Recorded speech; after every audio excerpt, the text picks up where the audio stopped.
ကျွန်တော်အခုဖြစ်နေတဲ့ GRD လက္ခဏာထဲမှာကျွန်တော်အမုန်းဆုံးလက္ခဏာကဒီအပေါ်အစာအိမ်ကလည်းဒီဖြစ်ပြီးနောက်ပိုင်းမှာကျွန်တော်အသက်ရှင်နေကိုယ်နေရမှာဆိုတဲ့ရတော့ဟုတ်တယ်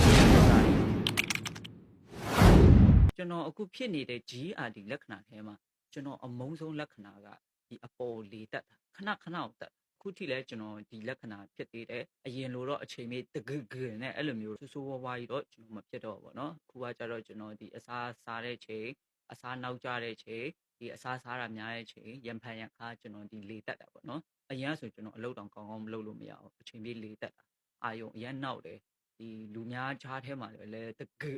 ကယ်နဲ့ဒါမျိုးတွေခဏဖြစ်တယ်နောက်မှဒီပါစက်ထဲကနေချင်းကြီးเนาะဒီ acid တွေပေါ့ဒီချင်းအရတာကြီးတွေထွက်တယ်ဒီလိုထိုင်လို့မကောင်းဘူးကွာဤလေကြီးကွာဒီရင်ဘက်ကပူတယ်ကျွန်တော်နောက်ပိုင်းတော့ဒီရင်ဘက်ပူတာတွေတော့ကျွန်တော်မရှိတော့ဘူးဒီ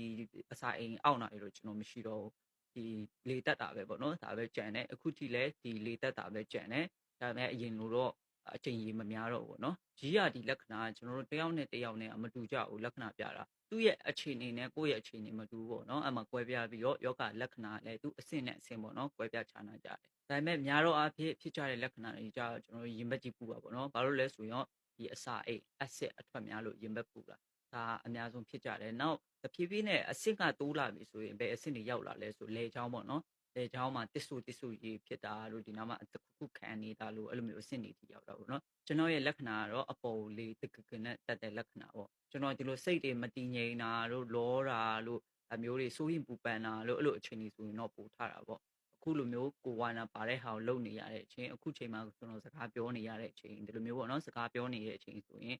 ဒါတိတ်မထတော့ဘူးเนาะတစ်ခါလေထတယ်ဒါကကျွန်တော်ပြန်ဖြတ်ထုတ်လိုက်လို့ပေါ့နော်တစ်ခါလေတော့ထပါတယ်ဒါပေမဲ့များတော့အဖြစ်တော့ကျွန်တော်တော်တော်ကြီးကိုတက်တာလာပါပြီကျွန်တော်အဓိကလည်းကျွန်တော် sharing လုပ်ပြီးပေါ့နော်ကျွန်တော်ရဲ့ lifestyle ကိုကျွန်တော်ချိန်ပြီးနောက်ပိုင်းမှာဒီလိုမျိုးအဆင့်တစ်ပြေးပြေးနဲ့တက်လာတာပေါ့အစားအသောက်ကကြတော့ကျွန်တော်အရင်ကတော့တော်တော်ကြီးရှောင်းတယ်နောက်ပိုင်းကျတော့လူကအားမရှိလာတော့ဘူးလူကလည်းဂျုံဂျုံကြလာပြီပေါ့နော်ပိန်ညောင်ပြီးအယိုးပေါ်အရေးတင်နေပဲဖြစ်လာပြီးအဆင်မပြေလာတော့အဲ့တော့ကျွန်တော်ကကိုစားချင်တဲ့အရာတွေရှိရင်ကျွန်တော်စားပလိုက်တယ်ကြာရင်လမ်းလျှောက်ဒီနွေတောက်ဒါမျိုးတွေပေါ့နော်ပြန်ပြီးတော့အဲ့လိုမျိုးတွေလုပ်ပေးတယ်ကျွန်တော်ကတော့ကျွန်တော်စိတ်ထဲမှာကျွန်တော်စိတ်ပျော်နေရပြီကျွန်တော်တို့ကလူပဲစားချင်တာပေါ့လူများတွေစားတဲ့ချိန်စားချင်တယ်လူများတွေတောက်တဲ့ချိန်တောက်ချင်တယ်ဒါပေမဲ့ကျွန်တော်ကတော့အစားတလိုက်မယ်ပေါ့နော်ဒီအတောက်ကတော့လုံးဝကျွန်တော်ဆက်လက်ရက်ကိုတော့လုံးဝရောင်လို့တော့သွားမထီတော့တခြားလူတော့မသိဘူးကျွန်တော်ဒီဆက်လက်အနံ့ရရင်တော့မှကျွန်တော်စိတ်ရှုပ်တာကြောင့်လားဒီဆက်လက်အငွေ့ကြောင့်လားတော့မသိဘူးကျွန်တော်ဒီယောဂလက္ခဏာထားတယ်လေတပြည့်ပြန်ထားတယ်ဒီဆက်လက်အနံ့နေရရင်စိတ်ကလူကပို့ပြီးတော့ရှုပ်တယ်ပေါ့နော်အဲ့ဒါကြောင့်အဲ့လိုမျိုးတွေထားတယ်စီးဝါအနေနဲ့ကကြတော့ကျွန်တော်ဒီ acid သားစီတွေတောက်တယ်ဒါပေမဲ့ကျွန်တော်ရဲ့ဒေါက်တာကကျွန်တော်ကိုတေချာလေးကိုပြောပြတယ်ဒီဆေးကိုမမီခိုးနဲ့ပေါ့နော်အသက်နိုင်ဆုံးဒီ life time ကိုချိန်မှာဆိုပြီးတော့ကျွန်တော်ကိုပြောတယ်ပေါ့နော်ဒီအစာအိမ် acid ဆေးတွေကအတောက်များလာတဲ့အချိန်ကျတော့ဘာဖြစ်လာလဲဆိုတော့ကျွန်တော်ဒီဆိုးကျိုးကိုကျွန်တော်ပြပြမယ်ရှေ့တစ်နှစ်လုံးလဲကျွန်တော်ဒီ